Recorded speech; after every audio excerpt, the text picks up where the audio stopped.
Hola, soy Gabriel León y estás escuchando La Ciencia Pop, un podcast sobre historias de ciencia. Hoy les traigo una historia que comienza con la misión del Apolo 10, luego pasa a los Wombats y sigue con una curiosa solución a la escasez de comida que se le ocurrió a un reformista de la salud en Estados Unidos, para luego abordar el origen de una de las obras de ingeniería más relevantes de la Inglaterra victoriana. La historia finaliza con los problemas que está enfrentando Bill Gates para hacer que la gente beba el agua que sale de las plantas de tratamiento financiadas por su fundación. Y claro, hay un eje conductor que vincula todas estas historias y que descubrirán en cuanto le den play. Denle play. Y si a pesar de esto les sigue gustando este proyecto, lo pueden apoyar a través de mi cuenta en Patreon. Para eso vayan a www.patreon.com/lacienciapop y se pueden inscribir para hacer un aporte mensual a este podcast. Agradezco como siempre los aportes de Sebastián Toledo, Alberto Montt y Laura, Claudia D'Alenson, Diego Molina, Macarena Vergara, Pedro Maldonado, Hernán y Lucas Castillo, Chuchurex, Sandra Galás, Ana Lucía Luna, Cristian Subiabre, Romina Mationi, Simón Castillo Riedemann, Diego Socias, Luciano Cisterna, Ricardo Yáñez, Fernando Montenegro, Matías van der Straten, Francisco Soto, la familia Flores Noguer, Leonor Echeverría, Sergio Espinosa, Rafaela Hidalgo, Marcela Martínez, Cristóbal Orellana, Diego Riquelme y Gastón Bravo Arrepol.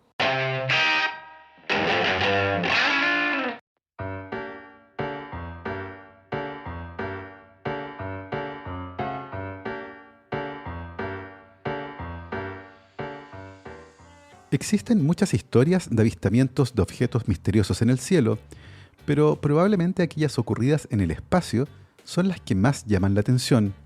Muchas de esas historias mencionan declaraciones de los propios astronautas, videos o fotos de objetos que, a falta de una mejor explicación, han sido denominados ovnis, objetos voladores no identificados.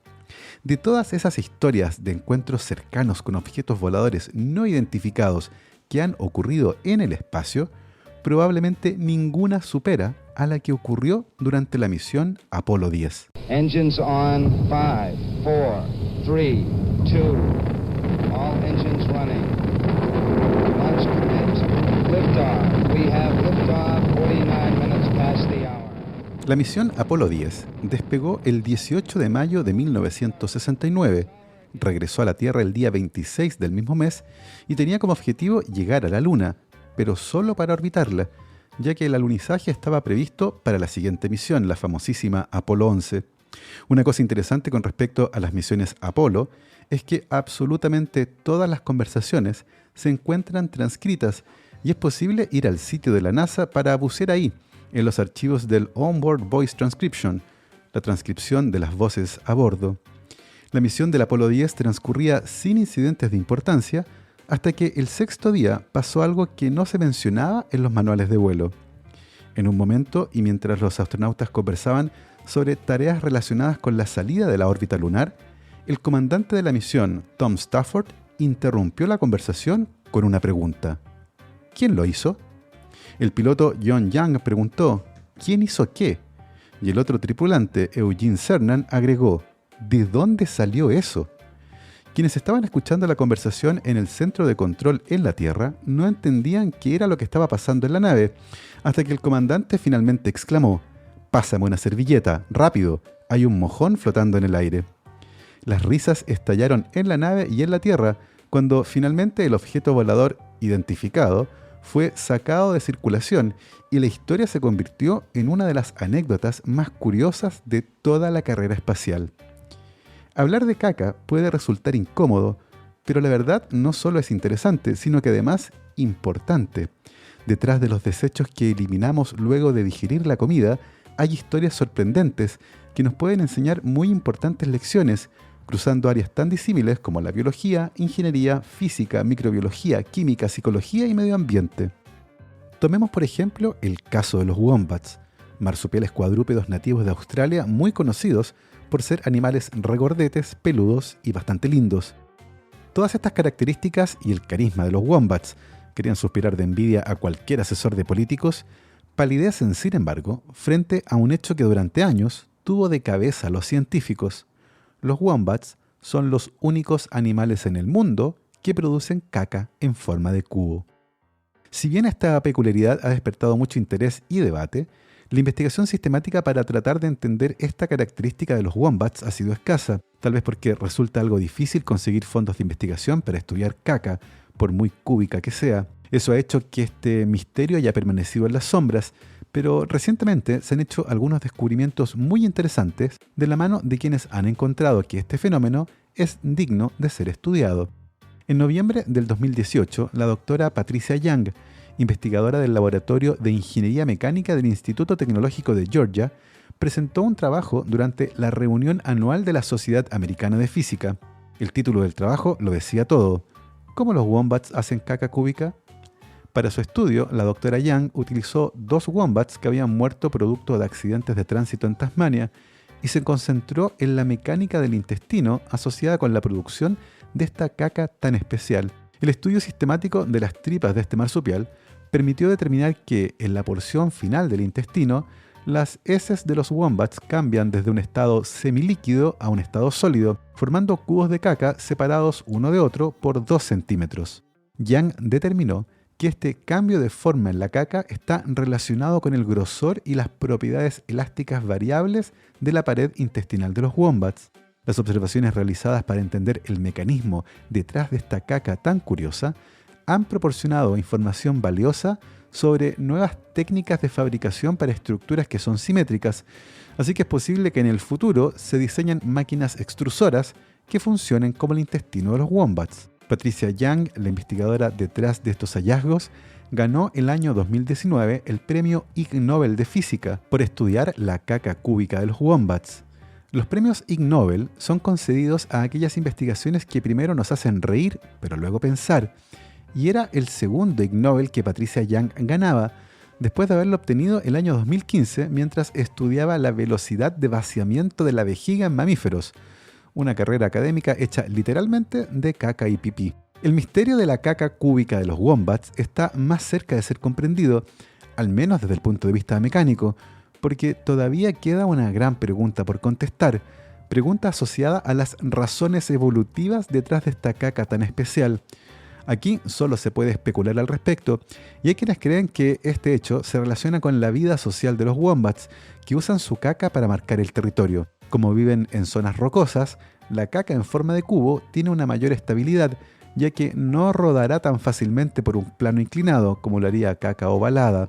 Esto podría ser ventajoso en ciertos escenarios, y por ahora se ha esgrimido esto como una posible explicación para esta anomalía geométrica.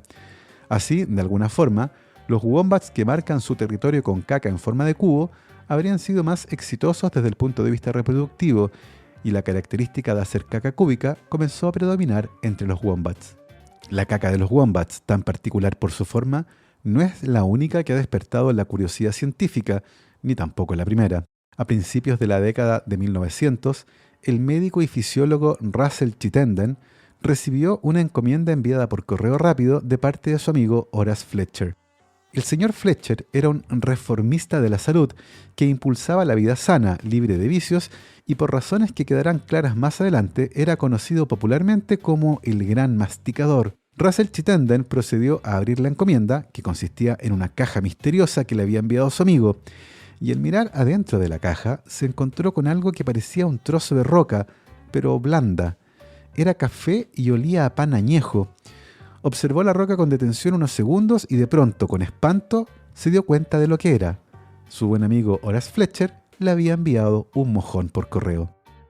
Esto, que podría parecer una broma de muy mal gusto, tenía un carácter netamente científico para Fletcher, quien había diseñado una nueva dieta y le había enviado a su amigo médico una prueba irrefutable de que esta dieta funcionaba a la perfección. Fletcher había llegado a la conclusión de que los seres humanos no masticaban su comida lo suficiente y que nos tragábamos la comida demasiado pronto y demasiado entera. Según Fletcher, esto no podía ser bueno y lo asoció a todo tipo de nefastas consecuencias para la salud. Lo que Fletcher proponía era masticar la comida una y otra vez, incansablemente, hasta formar una pulpa líquida en la boca para luego comerla o beberla. Este régimen ayudaba a perder peso y entregaba más energía, o al menos eso era lo que Fletcher afirmaba, sin aportar evidencias. Y claro, Fletcher también decía que su caca salía completamente seca y sin olor, y de eso sí logró aportar evidencia. Hasta los 40 años, Horace Fletcher vivió una vida de ensueño. Se unió a una expedición ballenera a los 15 años y viajó a través de China y Japón. Luego se estableció en San Francisco en la década de 1870 e hizo una fortuna importando baratijas y artesanías de Oriente, algo así como el AliExpress del siglo XIX. Después de eso, se vistió con trajes de color crema y dirigió un teatro de ópera en Nueva Orleans. Se dedicó a la crítica de arte y compró un palacio del siglo XIII en el Gran Canal de Venecia. Y claro, comió y bebió como emperador romano. Luego vino un momento revelador, cuando con su 1,70 m de estatura y sus 100 kilos, una compañía de seguros rechazó su solicitud para una póliza de vida, por gordo. Fletcher quedó horrorizado y avergonzado, prometió vivir una vida más saludable y decidió bajar de peso. Y aunque no está claro de dónde salió la idea, finalmente se topó con su gran solución: masticar su comida hasta convertirla en un líquido. Si llegaba a pasar algo muy entero, lo escupía en una servilleta. Y si bien el pan se podía licuar en unas cuantas decenas de masticadas, había otros alimentos que eran todo un reto. En cierta ocasión, reducir un cebollín a una consistencia adecuada para sus estándares le tomó ni más ni menos que 722 masticadas. A una masticada por segundo son 12 minutos masticando un mísero cebollín. En este punto se supone que debería desafiarlos a intentarlo, pero la verdad les tengo mucha estima. Y si lo hacen, me cuentan cómo les va, pero por el amor de Darwin no me envíen ninguna encomienda. Fletcher tenía la idea equivocada de que la digestión ocurría en la boca, no en el intestino. De esta forma, la comida muy entera contribuía con menos nutrientes y podía terminar obstruyendo el intestino. También afirmaba que la sobremasticación de los alimentos liberaba más nutrientes, así que, masticando más, la gente podía sobrevivir comiendo mucha menos comida y obtener más energía de lo que comían. Así, su estrategia podía servir para sobrevivir en momentos de escasez de comida, o al menos eso creía él. Las nociones básicas de Fletcher están equivocadas. La digestión ocurre principalmente en el intestino y no es necesario masticar la comida como una máquina industrial para obtener los nutrientes, pero es evidente que su idea resultó muy atractiva para muchas personas. Fletcher además afirmaba que otra cosa buena de su dieta era que podía comer absolutamente cualquier cosa, nada de restricciones. Así podía comer chocolates para el desayuno, y como le tomaba tanto tiempo comer, terminaba comiendo mucho menos. La idea incluso suena razonable y además parecía funcionar, sobre todo cuando Fletcher consiguió bajar 20 kilos. A los 50 años, Fletcher presumía de un estado físico envidiable, nadaba y corría, y a pesar de que en su juventud había sido un atleta destacado, atribuía todas estas virtudes a su costumbre de masticar incansablemente su comida. Visitó la Universidad de Yale para comentarle su dieta a los atletas y de paso se hizo conocido de varios científicos a los que luego decidió enviarles de regalo uno de sus mojones. De hecho, Fletcher estaba casi tan obsesionado con la caca como con masticar. Aseguraba que iba al baño solo 2 veces por semana y por alguna razón le encantaba comentar en público la apariencia de su caca, a la que por cierto no llamaba caca, sino que cenizas, porque afirmaba que su cuerpo había extraído hasta el último miligramo de nutrientes, así como los incendios extraen hasta el último pedacito de energía de la madera y dejan solo cenizas. También afirmó que su caca ceniza olía muy bien, como una galleta recién horneada. Sí, les acabo de arruinar las galletas. Considerando todo lo que hemos conversado sobre la historia de la ciencia y la medicina, probablemente ya pueden anticipar qué pasó con la dieta de Fletcher. Se hizo enormemente popular. Tenía miles de seguidores, incluyendo a gente como John Rockefeller, Sir Arthur Conan Doyle y Upton Sinclair, quien describió el método de Fletcher con la siguiente frase: la naturaleza castiga a aquellos que no mastican. La dieta de Fletcher además tenía un lado social importante, ya que, según él, si la gente masticara más su comida, podía sobrevivir con mucha menos comida. Inevitablemente fue invitado a unirse al movimiento internacional de ayuda alimentaria durante la Primera Guerra Mundial. El gran foco de este movimiento fue ir en ayuda de Bélgica, país que había sido invadido por Alemania al comenzar la guerra, dejando millones de personas sumidas en el hambre y la miseria. Los esfuerzos internacionales para superar esta crisis fueron liderados por el futuro presidente estadounidense Herbert Hoover, que si bien hoy no goza de gran popularidad, tiene una historia de vida notable. Quedó huérfano a los 9 años y logró estudiar ingeniería en Stanford, costeando sus estudios trabajando en un restaurante y con un negocio de lavandería. Entró en el negocio de la minería internacional y dio con un enorme yacimiento de plata en China, siguiendo un mapa del tesoro. A los 40 años su fortuna era de unos $100 millones de la actualidad. Después de hacerse millonario, Hoover se volcó al servicio público y trató de salvar a Bélgica de la hambruna implantando programas que resultaron ser muy exitosos. Sin embargo, Hoover tenía un lado débil, ya que, a pesar de que tenía formación científica, solía enamorarse de cualquier idea que sonara científica, sin importar si había evidencia sólida que la respaldara. Y claro, se enamoró de las ideas de Horace Fletcher. En un contexto de escasez de alimentos, la idea de poder sobrevivir con menos comida, sencillamente masticando más, era tremendamente atractiva. Así que Fletcher fue nombrado como economista de comida del Plan de Rescate de Bélgica, impulsando la idea de que todo el mundo debía masticar más su poca comida. El exceso de entusiasmo de Fletcher con respecto a sus ideas y sus rasgos de personalidad pronto le pasaron la cuenta, cuando en una entrevista con un periodista belga habló acerca de sus reformas sobre la masticación de la comida, diciendo que éstas habían sido tan exitosas que los sepultureros estaban literalmente sin trabajo. A partir de ese momento su figura perdió relevancia, pero sus ideas siguieron rondando. Hoover lo hizo tan bien en Bélgica que en 1917 el presidente Woodrow Wilson lo puso a cargo del programa de ayuda alimentaria para todos los países aliados de la Primera Guerra Mundial, incluyendo a Francia y Gran Bretaña. Y uno de los principales consultores en los que Hoover confió fue el fisiólogo Russell Chittenden. Y a pesar de las encomiendas que recibía por parte de Fletcher, Chittenden estaba muy convencido de la validez de estas ideas sobre la masticación. Así que cuando Hoover envió a Chittenden a Europa en 1918 para convencer a los aliados de salir adelante con menos comida, la recomendación del fisiólogo de Yale fue que la gente tenía que masticar más su comida. Adiós inanición o la caca ceniza. Pero las autoridades de Francia e Inglaterra no estaban para cuentos. Llevaban años comiendo mal y el frío no daba tregua. La idea de masticar alegremente un cebollín por 12 minutos no parecía práctica para gente que estaba en plena guerra y decidieron desechar el plan ofrecido por Hoover. No querían masticar, querían comida. Y la consiguieron. Estados Unidos ayudó a llevar más comida a Europa, los aliados comieron bien y ganaron la guerra. Fletcher murió en 1919, poco después del final de la Primera Guerra Mundial, y resulta inevitable pensar qué habría pasado en el mundo si sus ideas, impulsadas por Hoover y Chittenden, se hubieran impuesto en Europa. Y seamos claros, ciertamente masticar bien la comida tiene ventajas. Permite por un lado saborear mejor lo que estamos comiendo y por otro nos ayuda a dejar de comer en cuanto estamos saciados.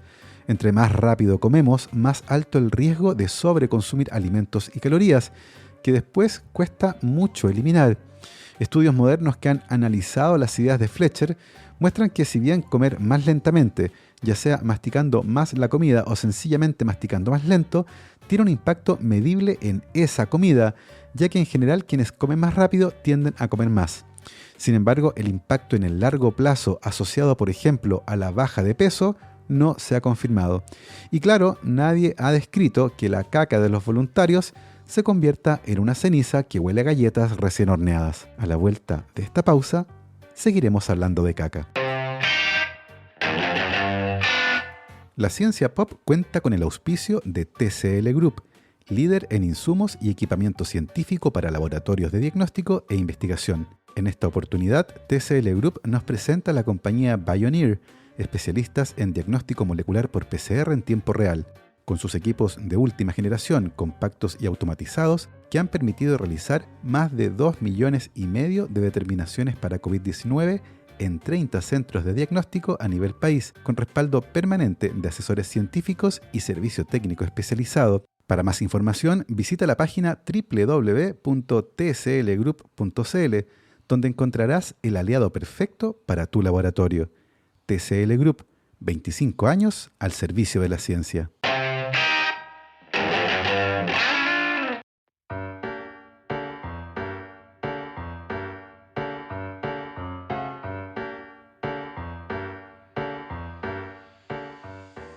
En el caluroso verano de 1858, el horrible hedor de excrementos humanos que emanaba desde el río Támesis y se filtraba por los pasillos del edificio del Parlamento en Londres, finalmente fue demasiado para los políticos, al menos de aquellos que aún no habían huido al campo por temor a morir. Cubriéndose la cara con sus pañuelos y rociando las enormes cortinas con mezclas de agua con cloro para tratar de evitar el hedor, los legisladores acordaron que era necesario tomar medidas urgentes para erradicar de Londres el hedor y la pestilencia. Este episodio, conocido como el Gran Hedor de Londres, fue el evento que catalizó uno de los avances más importantes de la historia en el urbanismo y la ingeniería. Fue un proyecto de construcción monumental que, a pesar de estar impulsado por el interés político, mejoró dramáticamente la salud del público y sentó las bases para el Londres moderno. Ahí, escondida bajo la superficie de la ciudad, se extiende una maravilla del mundo industrial, el vasto sistema de alcantarillado victoriano que todavía fluye y que todavía de vez en cuando se desborda. Durante siglos, el río Támesis, todo un símbolo de Londres, se había usado cada vez con más frecuencia como vertedero para todo tipo de residuos, humanos, animales e industriales. Todo iba a dar al río. Entre 1800 y 1850, la población de Londres se más que duplicó y pasó a ser por lejos la ciudad más grande del mundo, y de la mano con eso, la acumulación de todo cuanto podía vaciarse al río se convirtió en un espectáculo que nadie quería ver ni oler. Con este enorme aumento de la población, el aparente progreso de los inodoros modernos, comercializados con gran éxito a partir de 1851, solo empeoró las cosas, abrumando los viejos pozos de agua y forzando cada vez más efluentes al río.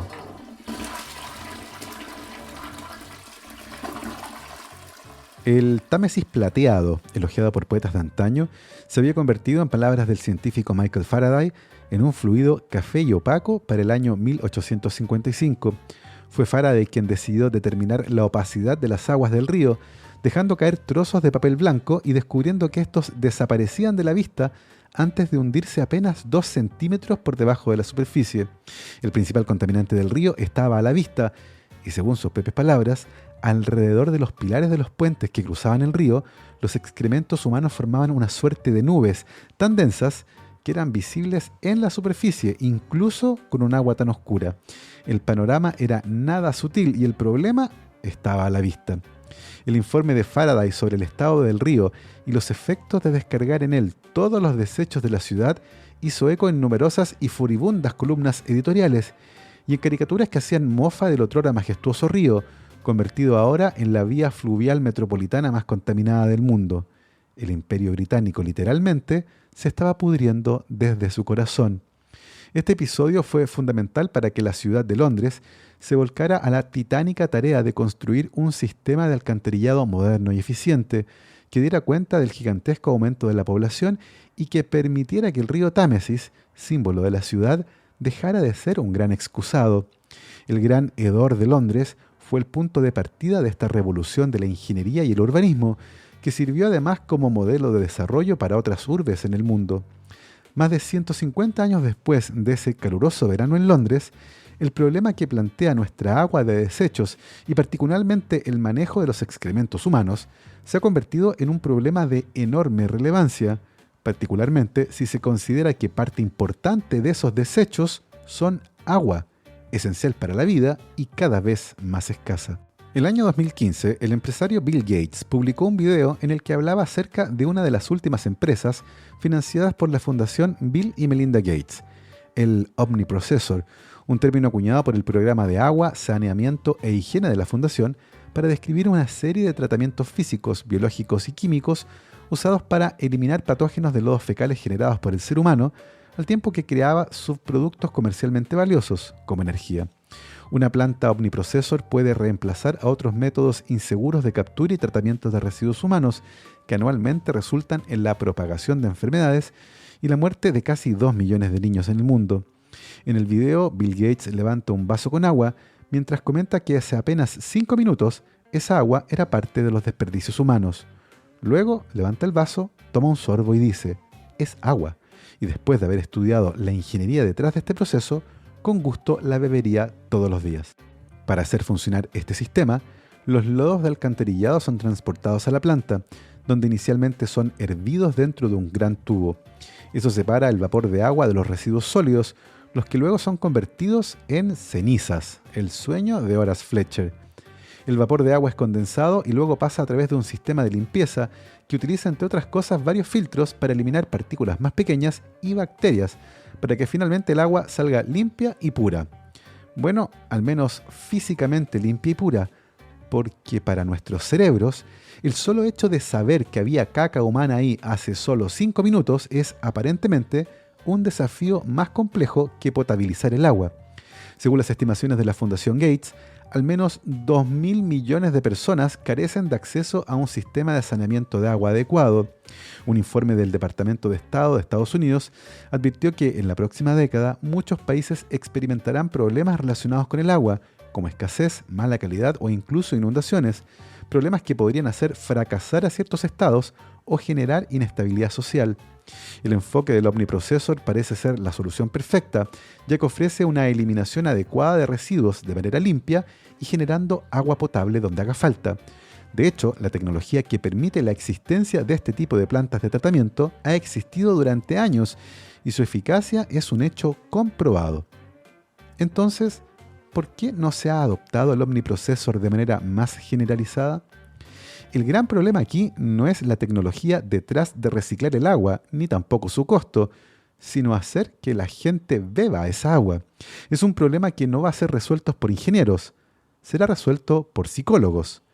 Psicólogos como Paul Rosin, probablemente el experto número 1 del mundo en asco y desagrado, y cuando se trata de caca, todo un entusiasta. Paul Rosin lleva décadas estudiando este tipo de temas. Para entender el rechazo a beber agua que hace poco estaba mezclada con caca en un inodoro, Rosin encuestó a adultos en 5 ciudades del mundo sobre sus puntos de vista políticos y personales, y lo más importante, su opinión sobre el concepto de agua reciclada. En promedio, todo el mundo se sentía incómodo con la idea, incluso cuando se les dijo que el agua tratada y reciclada es, en realidad, más segura para beber que el agua que regularmente bebemos. Esa incomodidad estaba asociada, por supuesto, con el asco. El 26% de los participantes estuvo de acuerdo con la declaración: es imposible que el agua reciclada sea tratada con una calidad suficientemente alta como para que yo quisiera beberla. A nadie parecía importarle lo que dijeran los datos de seguridad. Estaban convencidos de que esa agua nunca sería potable. Es un fenómeno conocido como contagio, o como lo describe Rosin, una vez en contacto, siempre en contacto. Al tocar algo que nos parece repugnante, un artículo previamente neutro o incluso muy querido puede adquirir permanentemente un carácter repugnante. Eso es algo que pasa incluso de manera más sutil.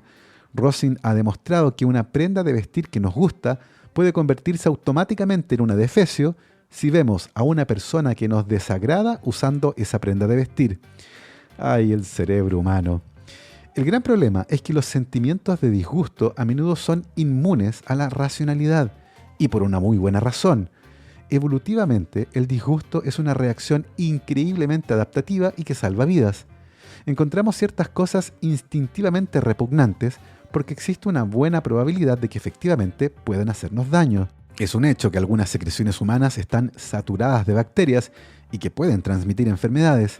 Los olores nocivos indican que el ambiente puede ser inseguro. Si algo se siente viscoso al tacto, es probable que sea un ambiente rico en humedad, donde los patógenos pueden proliferar. El disgusto es poderoso, en resumen, porque a menudo señala algo importante: no tocar, no comer, no beber. Por otro lado, es muy fácil sentir asco por cosas que en realidad no son peligrosas. En un estudio anterior, Rosin encontró que la gente no estaba dispuesta a beber un jugo de frutas cuando presenciaban cómo se sumergía una cucaracha en ese jugo, cucaracha que estaba muerta y completamente esterilizada. Desde el punto de vista cognitivo, sabían que la bebida era segura, pero no podían superar esa imagen de una cucaracha flotando en su jugo de frutas. En otro experimento, Paul Rosin encontró que los voluntarios no estaban dispuestos a comer unos chocolates cuando estos tenían forma de caca. Sabían que era chocolate y sabían que era seguro y sabroso, pero su apariencia era demasiado asquerosa como para omitirla. Este tipo de respuestas no tiene ningún sentido. En el caso del agua parece ser aún peor, ya que en estricto rigor, toda el agua proviene de aguas residuales y la lluvia que alegremente corre por nuestras calles y de vez en cuando nuestros rostros es agua que en algún momento estuvo en el inodoro de alguien y a nadie parece importarle. Aunque claro, poca gente debe pensar en ello cuando camina bajo la lluvia. Ustedes ahora son parte de ese selecto grupo que caminará bajo la lluvia pensando que un poco antes esa agua estaba en el excusado de alguna casa. El problema del disgusto es que cuando se hace visible, es imposible no pensar en él. El disgusto tiene profundas raíces psicológicas y emerge temprano en el desarrollo de los seres humanos, pero inicialmente los bebés y los niños pequeños no se sienten asqueados por nada. Según Rosin, los pañales están ahí en parte para evitar que un bebé se coma su propia caca. En la mente joven, la curiosidad y la exploración a menudo dominan a cualquier otro instinto, pero alrededor de los 4 años parece haber un cambio profundo. De repente, los niños dejarán de tocar aquellas cosas que les parecen desagradables. Algunas sustancias, especialmente las excreciones humanas de cualquier tipo, son vistas como asquerosas e intocables en todo el mundo, y además existen otro tipo de conductas asociadas al asco y la repulsión que tienen profundas raíces culturales. Cualquiera sea el caso, las reacciones de disgusto que adquirimos cuando somos niños permanecen con nosotros a lo largo de nuestras vidas y usualmente no hacen más que volverse más fuertes a medida que crecemos. Si beber agua que estuvo mezclada con caca parece ser algo problemático y digno de estudio, parece haber otros problemas igualmente relevantes cuyas soluciones más inmediatas se ven frenadas por caras de asco. Por ejemplo, en lugares donde faltan proteínas de origen animal en la dieta, los insectos pueden proporcionar una fuente abundante y segura de estos nutrientes. Los insectos son abundantes y criarlos comercialmente es más sustentable y genera un menor impacto ecológico que criar ganado. Sin embargo, la mayoría de nosotros aprendemos desde pequeños que los insectos son asquerosos. En un estudio reciente, Rosin y su grupo de investigación examinaron la disposición de la gente a comer insectos en los Estados Unidos y en la India.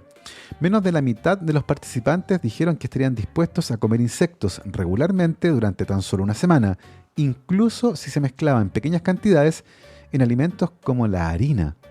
La actitud negativa parece estar en aumento, incluso en culturas en las que comer insectos solía ser algo normal y el consumo de insectos está disminuyendo.